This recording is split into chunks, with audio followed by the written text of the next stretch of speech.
పరమాత్మని శక్తి స్వరూపిణిగా, జగజ్జననిగా భావిస్తూ పూజించే పరమోత్కృష్ట పండుగే విజయదశమి. ఘోర పాపాలకు పాల్పడిన మహిషాసురాది రాక్షసులను జగన్మాత సంహరించిన శుభ సందర్భమిది. పరతత్వాన్ని పురుషరూపంలో, స్త్రీరూపంలో, నిరాకారంగా ఎలా ధ్యానించినా శక్తి మాత్రం ఒక్కటేనని చాటుతోంది దేవీపురాణం. అయితే ఆ పరబ్రహ్మాన్ని అమ్మభావంతో ఆరాధించడంలో ఓ సౌలభ్యం ఉందని పేర్కొంది. అత్యధికులకు ఆమోదయోగ్యమైంది, అనుసరణీయమైంది శ్రీమాత ఆరాధన అని వివరించింది. దేవీ పూజ సమాజాన్ని చైతన్యవంతం చేస్తుందని ఎందరో దేవీ ఉపాసకులు నిరూపించారు.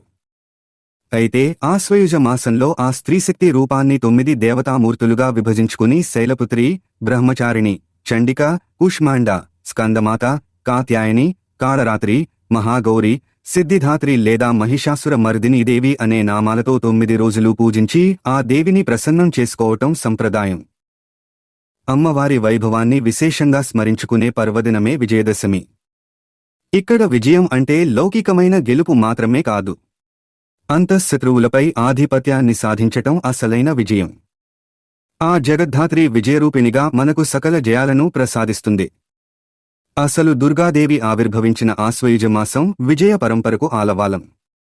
ఆ సమయంలో తలపెట్టిన ఏ సత్కార్యమైనా దేవీ కటాక్షంతో విజయవంతమవుతుందని విశ్వసిస్తారు. రామాయణ, భారతాది ఇతిహాసాల్లో విజయదశమికి విశేష స్థానముంది. త్రేతాయుగంలో శ్రీరాముడు శమీవృక్షాన్ని పూజించాడు.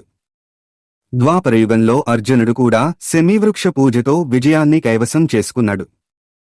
అసుర సంహారంలో ఆధ్యాత్మిక సందేశం. పరాశక్తి ఒక్కో అసురుని సంహారం వెనుక ఒక్కో మర్మార్థం దాగి ఉంది. ఉదాహరణకు ఆ భువనేశ్వరి 18 భుజాల్లో ఆయుధాలు ధరించి మహిషాసురుణ్ణి సంహరించింది.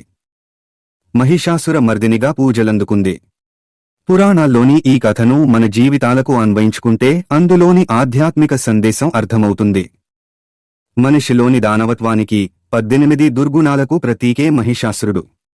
అవి మనలోని దైవత్వాన్ని ప్రతిఘటిస్తూ పతనానికి కారణమవుతుంటాయి. అమ్మ కృపతో అంతరంగంలో ఆ దానవ గుణాల్ని పారదోలి దైవీ గుణాలను ఆవిష్కరించుకుంటేనే మనకు నిజమైన విజయదశమి. మనిషి కళంకితుడుగా మారటానికి కారణమయ్యేవి దశవిధ పాపాలు, అష్టవిధ పాశాలు. అసత్యం, దోషారోపణ, కఠిన ప్రవర్తన, వ్యర్థమైన పనులు, చౌర్యం, దుష్కర్మలు, దురాలోచనలు, పరస్త్రీవాంఛ, ఇతరుల సొమ్ముపై ఆశ, జీవహింస. ఇవి దశవిధ పాపాలు. అసూయ, బిడియం, భయం, చింత, జుగుప్స, కులాభిమానం, శీలాభిమానం, కీర్తిప్రతిష్టల పట్ల మోజు అనేవి అష్టవిధ పాశాలు. ఈ దుర్గుణాలను నశింపచేయడమే అమ్మవారి లక్ష్యం. అందుకే అష్టాదశ భుజాలతో అవతరించి మహిషాసురుణ్ణి సంహరించింది. కరుణామయి అయిన అమ్మ కన్నెర్ర చేయడం ఏమిటని సందేహం కలగవచ్చు. తల్లి బిడ్డను లాలిస్తుంది, పాలిస్తుంది. అవసరమైతే శాసిస్తుంది, దండిస్తుంది కూడా. మనం దారి తప్పినప్పుడు అమ్మవారు అదృశ్యంగా శిక్షించటంలోని పరమ రహస్యం అదే. మహిషాసురుడు వంటి రాక్షసుల విషయంలో జగన్మాత వ్యవహరించిన తీరే అందుకు నిదర్శనం. జగదంబ ఆరాధనతో జగతికి కళ్యాణం. గృహే గృహే శక్తిపరేహ గ్రామే గ్రామే వనే వనే అన్నది ఋషివాక్యం. అంటే అమ్మవారి పూజలు ప్రతి ఇంట్లో, ప్రతి గ్రామంలో, ప్రతి వనంలోనూ నిర్వహించాలని భావం. జగదంబ ఆరాధనతో జగతికి కళ్యాణం. ఆమె ధరించిన దుర్గాదేవి రూపం సంపూర్ణ అనుగ్రహానికి ఆలవాలం. దుర్గా అంటే ఆశ్రయశక్తి అని మహర్షులు నిర్వచించారు.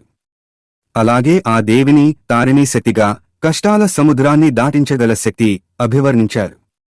అంటే దాటించే శక్తి దుర్గ, కష్టాల కడలి నుంచి భక్తులను తీరానికి చేర్చే తల్లి ఆ మహాదేవి. అలాగే దుర్గం అంటే కోట అని అర్థం. ప్రాపంచిక క్లేశాల నుంచి మనల్ని రక్షించే దుర్గం ఆ దుర్గాదేవి. ఆ దేవి రాక్షసుల్ని త్రిశూలంతో సంహరించింది. ఆమె ధరించిన త్రిశూలం భక్తి, జ్ఞాన, వైరాగ్యాలకు ప్రతీక.